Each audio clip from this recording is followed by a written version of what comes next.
Здраво и добро дојавте уште едно предавање по општа хемија. Оваа епизода ќе збориме за метална хемиска врска.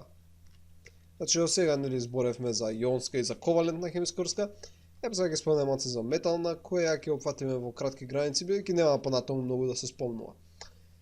Значи, како што знаеме, хемиските врски учествуваат валентните електрони, но кај металните врски малце е поинаку. Значи, во металните врски најчесто учествуваат металите. Значи, метали ги изјавме овие што се од левата страна вдека, но најчесто ќе речеме дека учествуваат преодните метали, значи Д блокот, овие вдека што се у жолта боја. Зашто кај нив некако не важи баш правилото на октет, дека сакаат да добијат 8 електрони, кај нив е малце подругше состојбата, но ајде да го земеме на пример железо. Железо, според дефиниција, има 2 валентни електрони, но може да има и 8 валентни електрони, сега зависи од која случајност и која оксидациона состојба има. Но да речеме дека имаме еден атом на железо, значи ова е позитивното јадро, и тука имаме уште еден атом на железо, ова е позитивното јадро, и сега ќе нацртаме дали има електрони, но важното сега што ние е да ги нацртаме дека има 2 електрони во последната љушпа. Значи овака ќе направам со бела боја, последната орбита, и овака тука ќе нацртаме на овој атом. Значи сега тој си има електрони, има 26 електрони во електронеутрална состојба и тука имаме сега 2 електрони. Сега, знаеме дека него му е многу полесно да ги отпушти тие 2, него да добие уште наредни 6 електрони. Така да тој постојано ги отпушта тие електрони, значи тие ги изфрла. И сега фактички е 2+, бидејќи има 2 протона повеќе него што има електрона, но истото важи и за другите атоми, значи тие ги испуштаат своите електрони.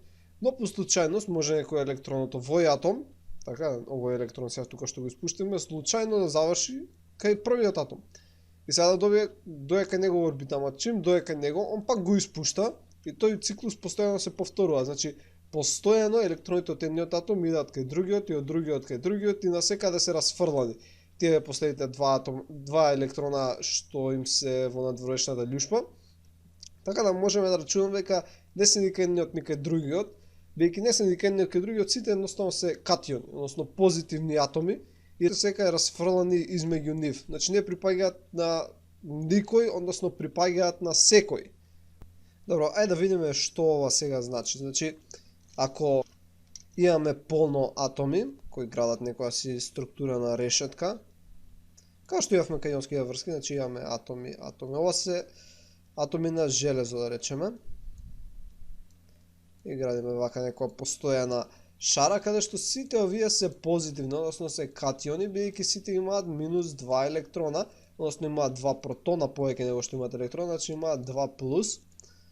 Еве тука имаме. Сега сите овие електрони што ги испуштаат се наоѓаат некаде измеѓу нив.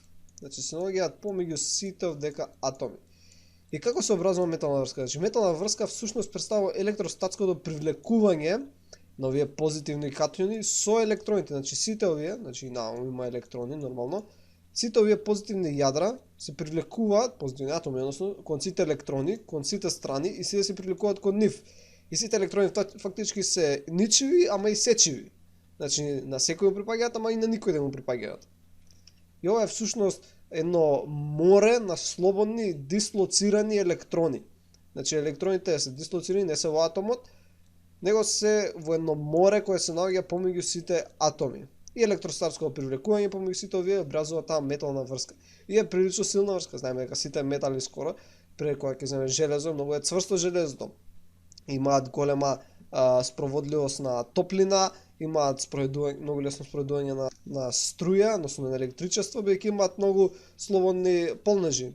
Значи имаме многу негативни полнежи, имаме позитивни полнежи и лесно се спроведува струја. Добро, ајде сега да донесеме некој си шематски приказ. Значи, еве, тука имаме како тоа би изгледало. Тука ги имаме позитивните полнежи, односно атомите кои се катиони и морето на електрони од негативни полнежи кои се наоѓаат помеѓу нив. И тие електрони се шетаат нагоре, надоле, насекаде. И поради електростатско привлекување имаме метална врска. И поради тоа море на електрони, прилично сите метали имаат некоја сивкаста рефлективна боја, односно одсијајуваат.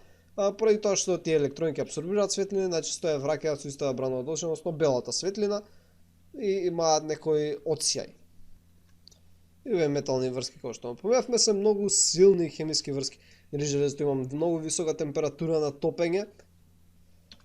Значи, да сумираме, металните хемиски врски се образуваат поради електростатско привлекување на позитивните атоми, односно катиони, со морето на електрони кои се наоѓа помеѓу нив.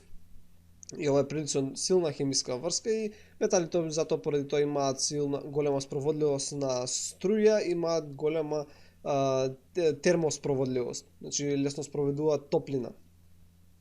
Затоа и кога ќе пипнете некој метал, обично го чувствувате дека е поладен него, да речеме некое парче хартија, иако се на иста температура, ако се наоѓаат во иста соба, бидејќи металот побрзо ја носи температурата од твојата рака кон другите делови.